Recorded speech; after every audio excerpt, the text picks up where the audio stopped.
Oke, buat Nadia di sesi general ini apa nih yang bisa kita diskusikan? Kita ngobrol santai aja seputar karir. Apa nih? Ada pertanyaan apa nih? Iya Pak, baik. Terima kasih Pak Mm-mm. atas undangannya sudah mengizinkan saya untuk Oke, berbincang dengan Bapak. ya, yuk. Saya ingin bertanya seputar interview ya. Seputar Mm-mm. interview itu kan sering ditanya pada para SR tuh gitu kan. Para Mm-mm. SR tuh kadang bertanya, Mm-mm. eh, apa sih yang membuat kamu tertarik untuk bergabung di perusahaan kami? Terus bagaimana cara menjawab pertanyaan tersebut untuk meyakinkan HR bahwa jawaban saya ini benar-benar yakin dan pantas untuk bisa bergabung di perusahaan mereka gitu, Pak. Oke, biasanya, ini aku tanya balik ke kamu nih. Sejauh ini biasanya, kamu kalau ditanya pertanyaan ini, poin-poin apa aja yang kamu tonjolkan? Kalau saya sendiri sih saya menjawab karena saya tertarik dengan perusahaan tersebut, terus saya juga Mm-mm. memiliki skill yang bisa diterapkan di perusahaan tersebut dan ingin mempelajari hal yang belum pernah saya pelajari juga ingin menambah wawasan saya. Seperti itu, Mm. Pak. Oke, poin-poin yang kamu sampaikan tadi adalah poin-poin yang boleh disampaikan kalau ditanya alasan kamu melamar di perusahaan tersebut atau di posisi Mm-mm. tersebut. Tapi jangan sampai salah, jangan sampai salah apa? Jawabnya itu adalah yang umum, yang general. Jadi kalau menjawab pertanyaan ini didetailkan. Misalkan kamu jurusannya administrasi perkantoran, terus kamu ngelamar kerja jadi staf admin, terus ditanya, alasan kamu melamar di perusahaan ini apa? Iya Pak, saya melamar di perusahaan ini karena saya memiliki background pendidikan yang relevan sehingga saya yakin bisa diterapkan di perusahaan ini. Ya saya tahu, saya bisa baca CV-mu, saya tahu kamu admin, lamar admin gitu. Tapi nggak kayak gitu, Iya. paham kan? Kayak gitu. Jadi di sini memang ada beberapa poin yang harus kamu kunci dulu, yang boleh disampaikan saat menjawab pertanyaan ini. Nah, poin-poin yang boleh kamu sampaikan itu satu lebih dari satu ya, ya. Jadi poin-poinnya itu lebih dari satu. Yang kedua, untuk poin-poin yang disampaikan alasan melamar, jelas satu, kamu boleh menyampaikan tujuan dan passion kamu, aspirasi karirmu. Saya ingin berkarir di bidang ini. Saya ingin mengembangkan kemampuan dan pengalaman profesional saya sebagai seorang ini gitu. Jadi keinginanmu ditonjolin dulu di depan, ya kan? Setelah itu, kamu detailkan hal-hal yang berkaitan dengan pengalaman relevan. Nah, pengalaman relevan yang kamu sampaikan ini, kalau diawali dengan hal yang general, misalkan saya juga memiliki pengalaman yang relevan. Nah, habis itu kamu sebutkan itu gitu. Sebutkan apa? Ya skill relevan itu apa? Sebutkan. Bahkan kamu di sini juga bisa menyampaikan yang berkaitan dengan hasil risetmu sendiri. Ini aku ngomongnya yang umum-umum dulu ya. Gitu. Iya, Hasil Pak. risetmu sendiri itu kamu sampaikan itu kemudian tadi ibaratnya kamu bilang saya ingin, ya kan? Saya ingin dan saya punya pengalamannya. Habis itu kamu sambungkan harapan kamu ke depan juga nggak masalah gitu. Kenapa kamu ingin bekerja di sini menjadi seorang staf administrasi? Sampaikan saja bahwa baik Pak, terima kasih. Saya sangat tertarik untuk bergabung di perusahaan ini karena yang saya tahu perusahaan ini adalah perusahaan berpotensi baik yang sudah memiliki banyak cabang di seluruh Indonesia. Menjadi seorang staf administrasi adalah keinginan saya ke depannya, Pak, karena saya sangat menyukai kegiatan-kegiatan atau pekerjaan yang berkaitan dengan kegiatan administrasi. Kesukaan saya ini saya buktikan dengan saya menempuh pendidikan di bidang ini itu. Selain itu, saya juga sering meluangkan waktu untuk melatih kemampuan ini. Saya yakin keterampilan untuk mengoperasikan ini, menyusun ini, dan membuat semacam ini itu akan dapat bermanfaat pada saat saya diberikan kesempatan menjadi seorang ini. Terlebih karena perusahaan ini bereputasi baik, saya yakin sambil saya bekerja, saya juga banyak belajar dari rekan-rekan kerja yang ada di sini. Sehingga kita bisa tumbuh kembang bersama, ibaratnya gitu. Ini contoh aja ngomong kayak begini. Tapi mentioning gitu, ada skill yang kamu mention bahwa saya sudah. Jadi kamu menjelaskan, saya pengen, tapi saya juga udah bisa. Ada modal yang kamu cari sendiri. Nah, ada kesempatan nih. Nah, terus ke depan mau gimana gitu. Nah, itu butuh dilatih. Ingat ya, jangan mentioning yang terlalu umum. Poin-poin yang tadi kamu sampaikan itu udah benar. Tapi seringkali berhentinya di situ. Aku sering juga nginterview gitu. Aku bukan HR, aku user ya. Sering pengalamanku tuh sebagai user. Kalau ditanya, kenapa kamu pengen ngelamar di perusahaan ini sebagai ini? Iya Pak, karena saya merupakan lulusan jurusan ini sehingga itu udah relevan gini-gini. Lo kalau ibaratnya kamu daftar sebagai staf legal jurusanmu hukum, apa iya semua orang jurusan hukum nggak perlu kita seleksi? Kan kita seleksi gitu. Jadi Ya. jawaban bahwa saya memiliki background pendidikan yang relevan itu nggak cukup. Tapi detailin lagi, saya memiliki ini yang cukup nggak cukup. Kamu di dalamnya belajar apa aja, kemampuan teknis apa aja. Oh ya Pak, saya pengen menjadi cook di sini. Saya ingin menjadi tukang masak di sini Pak. Karena saya sudah memiliki pengalaman memasak lebih dari 20 tahun. Saya pernah mencoba di 5 negara di 10 hotel yang berbeda, hotel bintang 4 dan bintang 5. Kecintaan saya soal memasak ini ingin saya aplikasikan di perusahaan ini di Indonesia. Saya yakin pengalaman saya untuk membuat banyak sekali menu untuk gini-gini dapat diaplikasikan di perusahaan ini. Terlebih saya bla bla bla gitu. Teknis-teknisnya disampaikan. Nah, ini aku baru Berarti ngomong harus lebih rinci. yes gitu. Aku ini ngomongnya kemana-mana karena biar kamu tahu konsepnya dulu ya gitu. Kalau prakteknya nanti off the record gitu. Balik lagi nanti dilatih. Kamu mau ngomong berapa? Ngomong 5 menit, ngomong 3 menit, ngomong 2 menit, itu bisa dilatih. Drafting dulu, ditulis dulu, coba dirasain kayak gitu. Ini baru idenya ya gitu. Jadi jangan hanya sekedar ngomong yang umum atau kayak ke saya, ah ini modalnya cuma modal pengen doang nih gitu. Tapi nggak ada modal bisa. Harusnya kan yang kamu ingin dan yang kamu bisa. Nah, itu yang kamu combine gitu. Itu dari jawaban. Yang kedua dari sisi apa? Cara jawabnya gitu. Jadi cara jawabnya apa? Ini kan pertanyaan antusiasme ya gitu. Kenapa kamu ingin ketemu orang A, misalkan artis gitu? Orang kalau pengen kan mesti antusias ngomongnya. Kan nggak mungkin kamu ngomongnya ekspresinya kayak meragukan. Ya Pak, saya ingin bekerja di perusahaan ini karena saya sangat antusias gini-gini.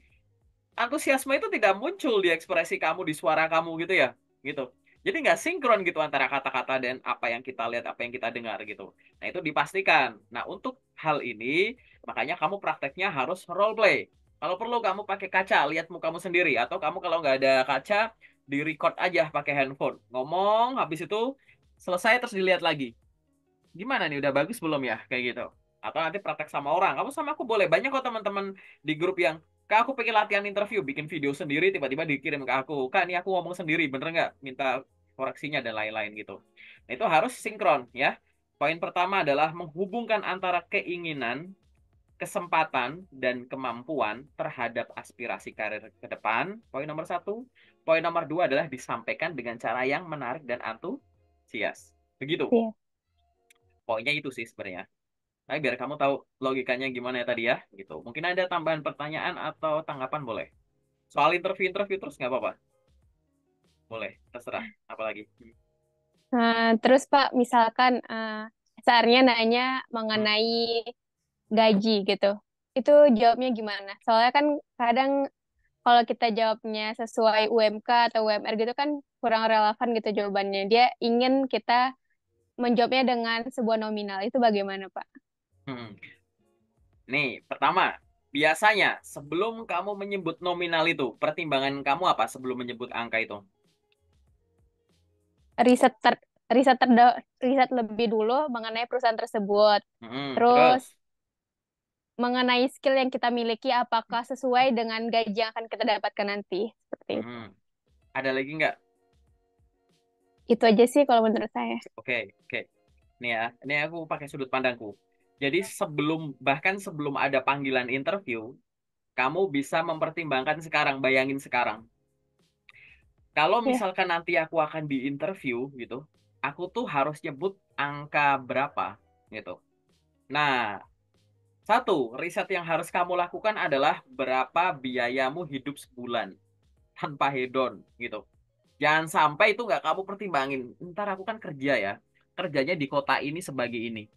Minimal tuh aku nominal segini deh baru bisa hidup. Itu aja dulu, paling basic itu, kebutuhan dasar untuk bertahan hidup sampai gajian lagi, gitu kan? Kamu punya angka di situ, ya. Terus habis itu, setelah kamu punya nominal tadi, yang kedua adalah apa? Riset soal perusahaan. Ini perusahaan kecil, sedang, besar, besar sekali atau gimana? Kayak gitu.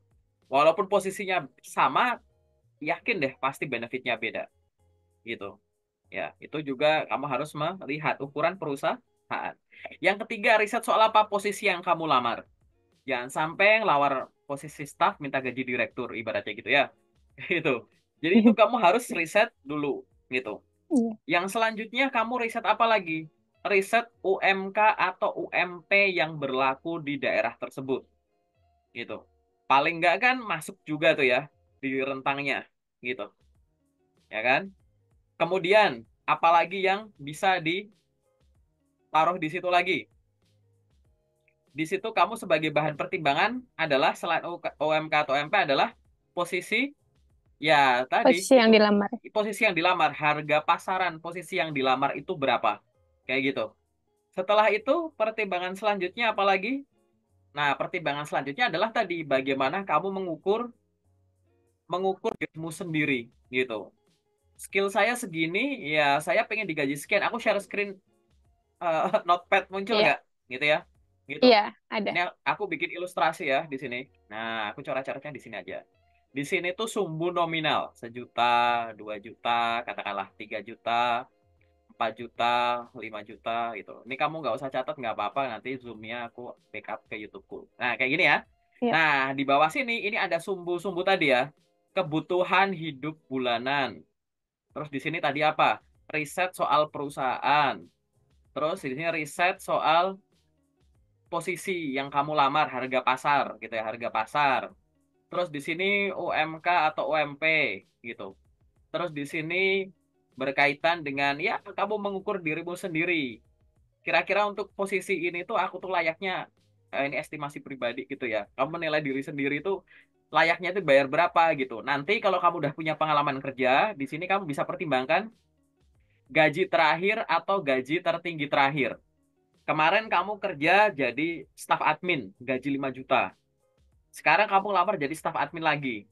Ya nggak mungkin dong mintanya 1 juta gitu. Paham nggak gitu? Di Iya. sini mungkin pertumbuhan. Atau kenapa kok ada di sini nggak harus gaji terakhir atau gaji tertinggi terakhir? Karena gini, misal kamu pernah kerja jadi supervisor, gajinya 5 juta.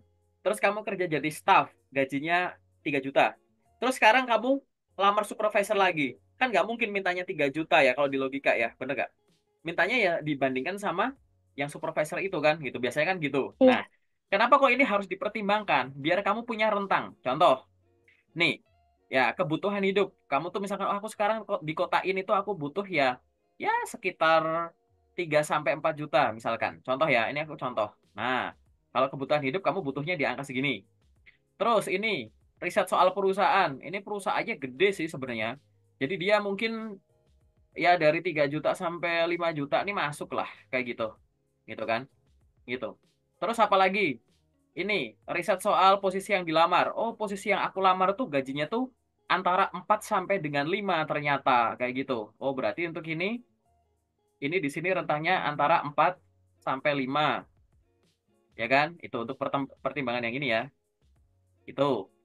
Terus ini UMK atau UMP. UMK atau UMP di sini tuh sekitar katakanlah tiga, 5 ya. ya katakanlah katakanlah 5 gitu.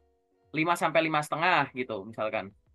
Ya, kita masukkan aja katakanlah 5. Ini asal ya sampai 5,5 ada di rentang ini gitu kan.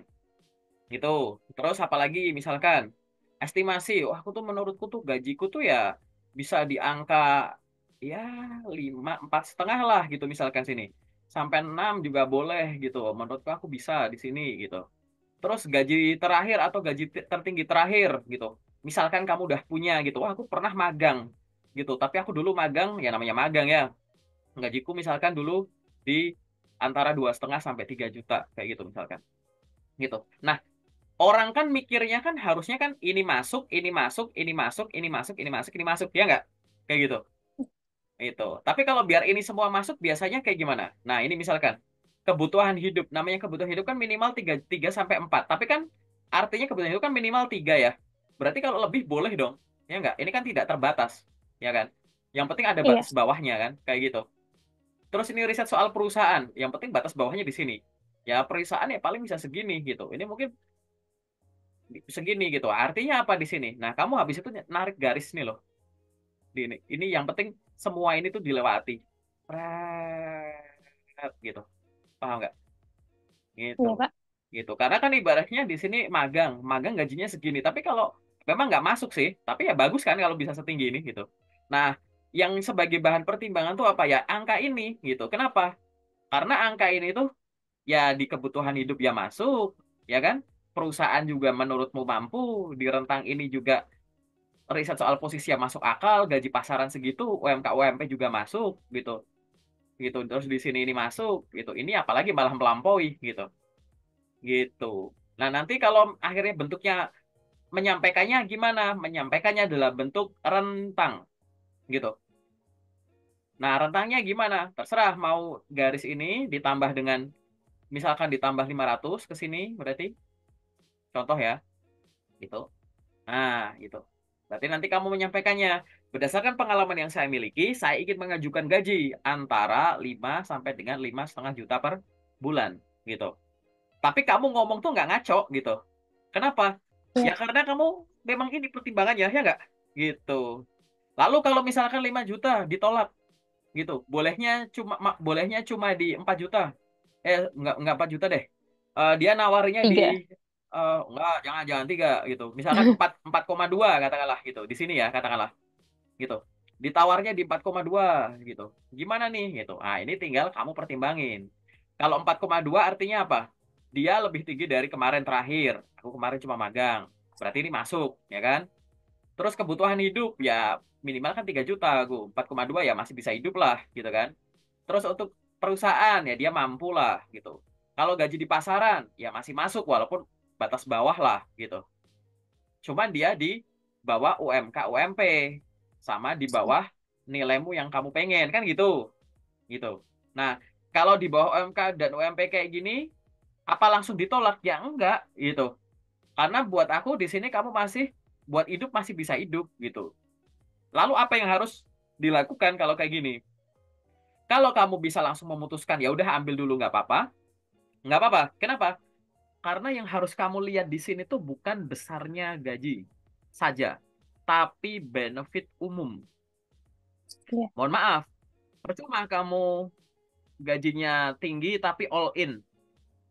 Ini masih dipotong ini itu nggak dapat, itu nggak dapat, ini nggak dapat, gitu. Promosi nggak ada, gitu-gitu. Sistemnya misalkan begini, susah naiknya, susah gini-gini. Nah, daripada gitu, gitu.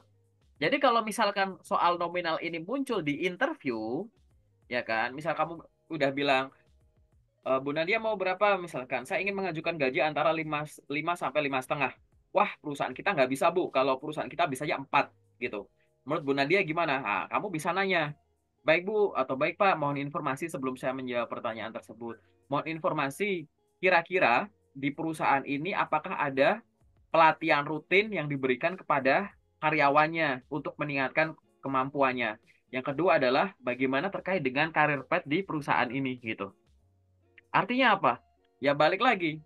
Kamu tidak hanya mempertimbangkan kan kalau misalkan sumbu gini, awalnya tinggi di sini startnya, tapi naiknya miringnya tuh begini landai gitu. Sama kamu startnya di sini, tapi gampang begini. Ya lebih cepet yang ini, paham nggak? Gitu. Iya, Lebih betul. cepet yang ini gitu. Makanya kamu nanya gitu. Lah nanyanya jangan nanya gaji. Kenapa? Gaji, upah itu akibat gitu. Kamu harus fokus menanyakan penyebab kamu dibayar tinggi. Penyebab kamu dibayar tinggi apa? Punya kemampuan kan? Gitu. Iya. Nah, punya kemampuan berarti kamu nanya, ada nggak penyebab penambah kemampuan? Karena kalau perusahaan itu misalkan ada pelatihan rutin gini gitu-gitu, value-mu nambah. Value-mu nambah, nggak mungkin kamu dihargai rendah. Mungkin kamu bisa promosi jabatan. Kalau naik jabatan, berarti naik naik tanggung jawab, naik gaji. Kalaupun perusahaan nggak mampu, kan kamu ada perusahaan lain bisa pindah gitu. Paham nggak? Gitu. Iya, betul. Itu. Jadi jangan langsung serta-merta kalau dia di bawah dari UMK atau UMP, kamu langsung buang. Lihat dulu potensi tumbuhnya. Gitu.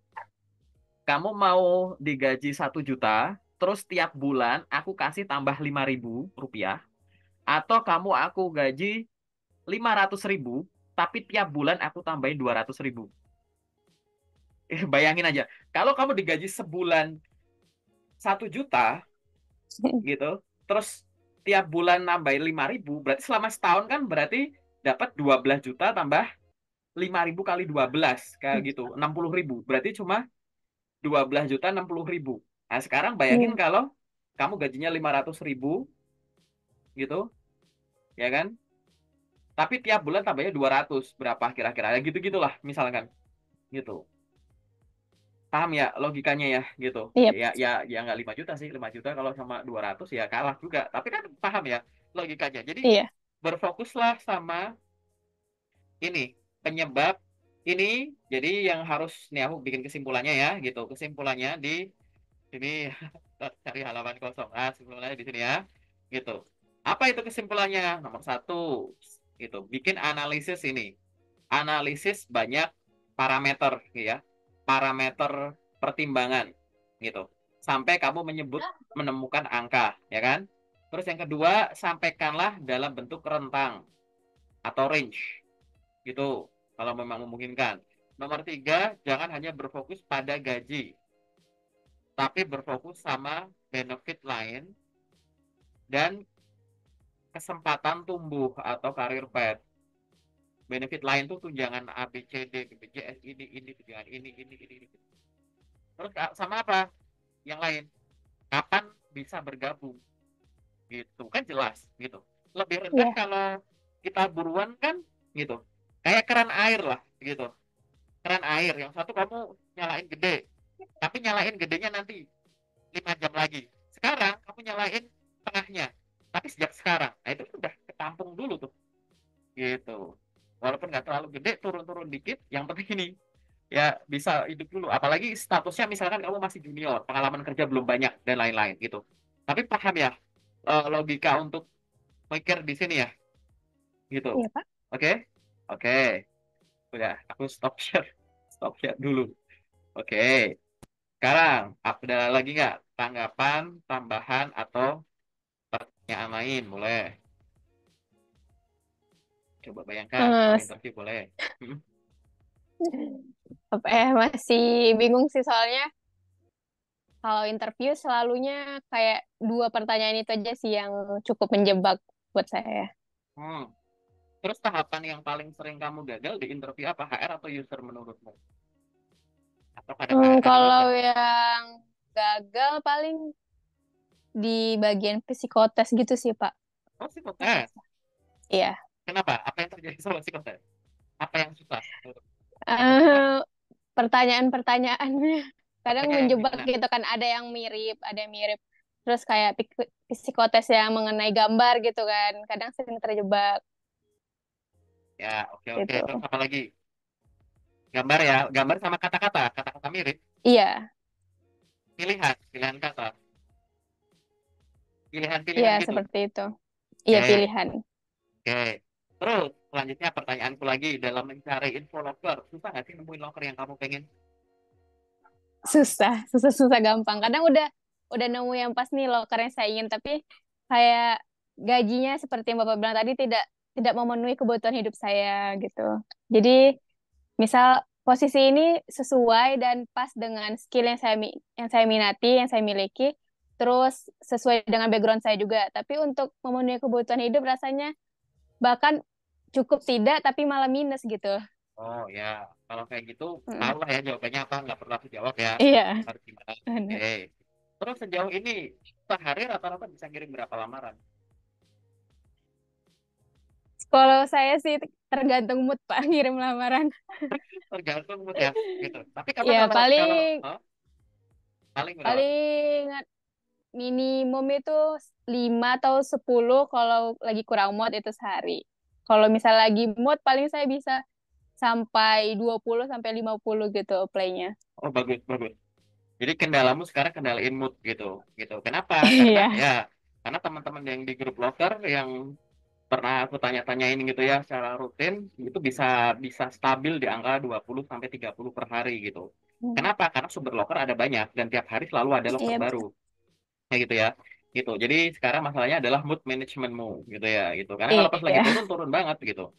Ya. Mm-mm. Terus selanjutnya adalah sumber lockermu. Kamu selain dari grup WA aku, kamu dapat info locker dari mana aja? Saya carinya di Instagram, di Hmm. LinkedIn, terus di aplikasi Kita Lulus, Glean, sama Jobstreet. Wih, banyak ya. Oke, Iya Pak, saya oke. banyak. Kamu tadi udah nyebut punya aplikasi LinkedIn. Menurutmu udah optimal belum tuh LinkedIn? Dari Belum sih, sumber saya dari sumber tadi yang kamu sebut tadi ya. Heeh. Ada Kita Lulus, Glints, Jobstreet, Instagram, sama LinkedIn. Penyum LinkedIn ini peringkat berapa jumlah loker yang kamu lamar berdasarkan banyaknya? Misalkan paling banyak tuh aku dari Jobstreet hariannya. Kedua tuh lewat Kita Lulus. Nah, coba di ranking dari 5 ini yang bisa ngasih kamu loker yang cocok atau bisa dilamar deh gitu. Kira-kira LinkedIn peringkat berapa? tingkat terakhir sih menurut saya. Peringkat terakhir. Berarti kalau Iya, sehari ibaratnya susah-susah gampang soalnya. ya sehari kamu ngirim sampai 50 tadi, berarti yang paling banyak tuh yang job portal tadi ya. Jobstreet Iya, Kita betul, Lulus Pak. gitu ya. Ya, Mm-mm. gitu. Ya, karena tinggal klik-klik-klik kayak gitu. Nah, oke. Ini di sini aku tidak mewakili LinkedIn ya. Aku juga bukan bukan orang Iya. LinkedIn ya gitu. Tapi kamu harus logikanya Tapi itu jalan. beda juga dari by email saya juga ada. Oh ya, by email belum belum termasuk yang 50 tadi. Belum. Oh, oke. Oke, bagus-bagus ya gitu. Nah, saranku yang pertama adalah tadi mood managementmu dulu ya gitu. Karena dia Iya. yang akan merusak performa bagusmu. Yang nomor dua, karena jumlah loker yang kamu lamar itu banyak sekali, maka biasakan direkap gitu. Kamu ada Harus Excel, dibuat list gitu ya, Pak. ya gitu. Gunanya buat apa? Perusahaan itu ada yang follow up-nya cepat, ada yang follow up-nya lambat. Bahkan yang kamu belum sempat terproses, itu beberapa akan menyimpan CV-nya dan akan dihubungi nanti kalau mereka Hmm. butuh kandidat. Nah, nanti itu bisa sangat lama, bisa bentar. Nah, jangan sampai ada case kamu ngirim banyak, nggak direkap, terus tiba-tiba diundang. Ya, kalau lewat email, lewat gitu kan masih bisa cek, oh ini aku ngelamar nih, masih kayak gitu. Beberapa ada yang dadakan telepon. Gitu. Selamat pagi Bu Nadia, nama saya ini dari PT ini. Benar ya Ibu waktu itu melamar sebagai ini di perusahaan kami. Hah? Apa perusahaan apa? Gitu. Jadi lupa gitu. Jadi atau malah Hmm. kadang ada yang lupa udah lewat email kan bisa ngecek. Oh di pesan keluar nggak ada ya gitu di outboxnya email. Oh di LinkedIn nggak ada, di Jobstreet nggak ada. Aduh, ini aku ngelamar di mana ya? Nah kayak gitu. Jadi malah kelihatan nggak profesional. Selanjutnya adalah antisipasi lowongan kerja palsu atau undangan kerja palsu. Salah satu jenis lowongan kerja atau undangan kerja palsu, mereka akan memanfaatkan kelengahan orang-orang yang tadi ngirimin secara sporadis yang langsung banyak kayak gitu. Gitu. Akhirnya apa? Perusahaan tadi nggak dilamar tapi ngasih blast email, blast undangan, terus Iya. kamu pakainya perasaan, bukan pakai ya, bukan pakai oh ini ada nih aku waktu ngelamar. Tapi pakainya kayak oh, nama PT-nya tuh kayaknya ada deh waktu itu aku lamar. Bener kali ya, udah datengin ah gitu. Ternyata palsu gitu. Nah itu hanya untuk mengantisipasi hal-hal begituan. Kamu nggak lamar di 5 sumber tadi, tapi mungkin akan datang gitu. Nah itu buat antisipasi saja gitu ya. Itu. Terus yang selanjutnya adalah tadi aku bilang gini, kenapa aku sebut LinkedIn? Gini, LinkedIn itu tricky dibandingkan dengan yang lain. Trikinya tuh gini, banyak yang teman-teman aku tanya, LinkedIn itu aku bisa LinkedIn itu kalau untuk fresh graduate atau untuk tingkat pendidikan tertentu atau untuk yang masih junior itu susah Kak gitu. Kayaknya LinkedIn itu untuk yang udah profesional bapak-bapak ibu-ibu keren deh gitu. Ya, fresh graduate itu kayaknya susah deh gitu. Pernah ngerasa gitu gak dulu? Ya udah Apa? banyak pengalamannya Ya, gitu ya. pernah ngerasa gitu ya. LinkedIn kayaknya kalau buat lulusan baru, kemarin ada yang lulusan SMK, SMA, ada yang lulusan D3 itu kayak cocok Kak. Itu kayak lulusan S2, S3 apa ya gitu-gitu. Enggak sebenarnya gitu. Cuma kamu harus tahu dulu, LinkedIn itu tuh kayak Instagram tadi, apa sosial media. LinkedIn itu sosial media. Nah, yang kamu sebut tadi kita lulus, Jobstreet, gitu-gitu, Glean, itu job portal. Kalau job portal itu ibaratnya tuh pasar gitu, kayak marketplace tapi isinya bukan orang jualan, bukan toko-toko, bukan shop, bukan mall kayak gitu, tapi isinya adalah loker kayak gitu, ya, gitu. Nah, kalau LinkedIn itu sosial media yang di dalamnya memang ada tadi job portalnya lah ibaratnya kayak gitu. Sehingga perlakuanmu ke job portal harus beda sama ke LinkedIn. Misalkan tadi kamu pakai Glean, pakai kita lulus, pakai Jobstreet, kamu bikin akunnya, dilengkapi, langsung main filter-filter, langsung nemuin loker-loker yang kamu temukan. Nah, kalau kamu terapkan itu, cara di job portal, di sosial media LinkedIn, itu nggak optimal. Karena banyak sekali loker yang tersembunyi. Tapi apakah loker yang tersembunyi kalau disingkap, dikeluar itu banyak? Banyak sekali. Kenapa? Logikanya gini. Kamu kalau ngelamar lewat job portal tadi, bisa ngobrol gini nggak? Lewat chat sama HRD-nya. Tahu nama HRD-nya nggak? Bisa nyari nggak di dalam aplikasinya tadi? Di dalam job street-nya, di Enggak. dalam kita lulusnya nggak bisa. Di LinkedIn, isinya nggak cuma loker. HRD ngumpul di LinkedIn, user ngumpul di LinkedIn. Gitu. Owner-ownernya, bos-bosnya, top manajemennya juga ada di LinkedIn. Bisa di-connect, bisa di-chat, postingannya bisa di-komen. Gitu. Bahkan kamu buka di job portal, misalnya kamu buka di Jobstreet, ada loker, wah bagus nih kamu lamar, cepret gitu. Terus nama PT-nya kamu cari di LinkedIn, set, filter bagian orang, people, kamu bisa menemukan HRD-nya gitu. Nah mungkin salah satu orang yang jadi HR rekrutmen itu adalah orang yang akan nge-follow up lamaranmu yang di sini, paham nggak? Gitu. Kenapa nggak connect gitu? Nah nanti ke depan mungkin kita bikin sesi lain kayak gitu ya, gitu. Kamu belajar gimana caranya mengoptimalkan LinkedIn dan menemukan loker-loker tersembunyinya, kayak gitu ya, paham ya? Gitu. Karena aku ngintip-ngintip dikit lagi itu masih bisa ditingkatkan. Mungkin masih ada satu pertanyaan lagi kalau ada, kalau ada Nah, sih. itu aja sih Oh udah, sejauh ini. oke. Iya. Oke, cukup itu aja ya. Oke, sekarang kita masuk ke sesi detailnya ya, Nadia ya. Oke, wait, wait.